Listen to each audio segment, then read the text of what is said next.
was worse to come. A highly trained and well-equipped North Korean army swarmed across the 38th parallel to attack unprepared South Korean defenders. Caught off guard, they were all but overwhelmed until the United Nations took its historic vote to intervene.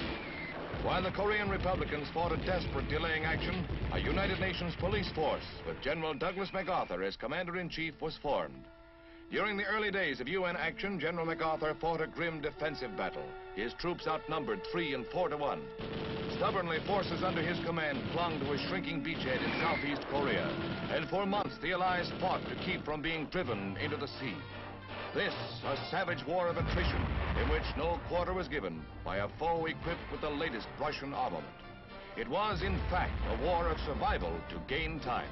The cost was high to Americans who bore the brunt under the UN banner. For here they faced an enemy who ruthlessly slaughtered prisoners, many with their arms bound. Scores died before red guns as they stood helpless. Yes, the cost to free men came hideously high as they bought time on the rapidly narrowing perimeter of their defense.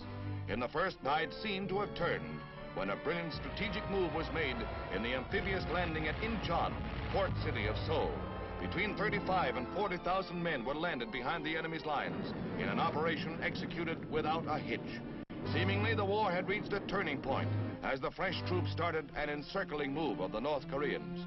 Well armed and equipped, they moved steadily forward toward the Manchurian border under an air cover that hammered incessantly at North Korean supply lines and industrial centers.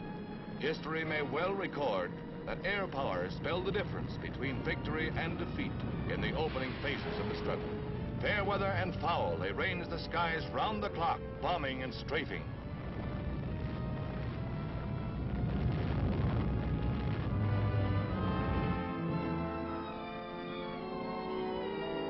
The end of the war seemed in sight as the Allies pushed north toward the North Korean capital of Pyongyang and further northward to the Manchurian and Siberian borders.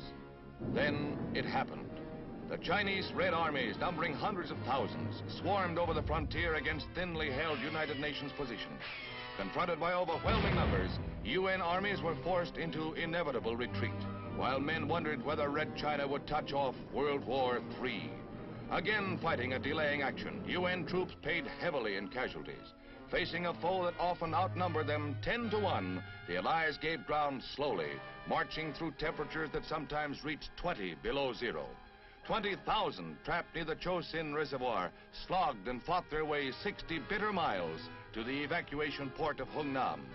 Through snow-clad mountains and icy passes, they held off 200,000.